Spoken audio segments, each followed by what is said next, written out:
أنا أسماء موسى ودي قناة ليدي اون ذا رود. موضوعنا النهاردة هو الفرهدة. أيوة، الفرهدة ده إحساس بيجي بعد إحساس التعب والزهق، يعني مرحلة الوحش. بلاش تفرهد نفسك وتجيب آخرها، بلاش تفرهدها في علاقات غير سوية ومؤذية تحت شعار الحب والاحتواء. بلاش تفرهدها في الرد على ناس والتبرير المستمر والمناقشات الغير هادفة تحت شعار أصلي بفهمهم الصح. بلاش تفرهدها في شغل ومسؤولية مش بتاعتها تحت شعار خدمة الآخر.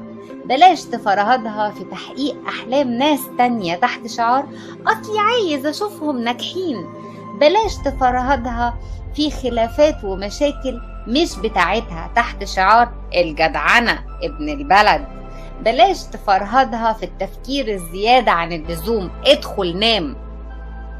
بلاش تفرهدها في جلد الذات والبكاء على اللبن المسكوب والجو ده. بلاش تفرهدها لأنك هتدوب وهتخلص وهتنطفي وتبقى نفسيتك تعبانة. لذلك رسالتنا النهاردة ارجع نور من جديد. ركز معايا في اللي جاي ده. أولا، لازم كل علاقاتك تكون سوية ومليانة محبة واحترام متبادل، غير كده انفد بجلدك. تاني حاجة، المناقشات والشرح والتفاهم مش لكل الناس، ده للي عنده استعداد يسمع ويفهم ويتناقش واللي حقيقي يفرق معاك وجوده في حياتك. غير كده الصمت سيد الموقف.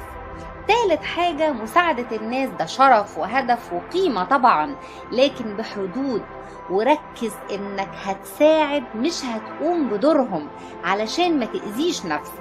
رابع حاجة، حلو طبعا ان انت تساعد في تحقيق حلم ناس تانية، لكن ما تنساش تحقق حلمك انت.